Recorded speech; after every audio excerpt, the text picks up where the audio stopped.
இந்த மும்மூர்த்திகளையும் நம்ம சைவ சமயம் என்ன சொல்லுதுன்னா அதிகார மூர்த்திகள் அப்படின்னு சொல்றோம். அதிகார மூர்த்திகள்னா என்னன்னா, இப்ப ஒரு நாடு இருக்கு.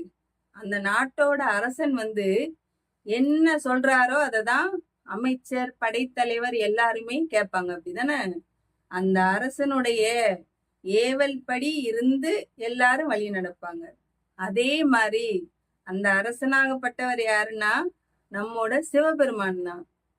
அந்த சிவபெருமான் என்ன சொல்றாரோ அந்த ஏவலுக்கு கட்டுப்பட்டு நடப்பவர் தான் இந்த பிரம்மா, திருமால், ருத்ரனாகிய இந்த மும்மூர்த்திகளும். அப்போ நம்மோட சிவபெருமான் இந்த மும்மூர்த்திகள்ல ஒருத்தர வாராரா அப்படின்னா கிடையாதுங்க, அவர் வரல. ருத்ரன் மிகுந்த புண்ணியம் செஞ்சதுனாலதான் சிவபெருமானுடைய பெயரையும் சிவபெருமானுடைய உருவத்தையும் பெற்று காட்சியளிக்காரே தவிர அவர் சிவபெருமான் கிடையாது. இந்த 3 பேருக்கும் முதல்வன் யாரு அப்படின்னு பாத்தீங்கன்னா நம்மோட சிவபெருமான் தான்.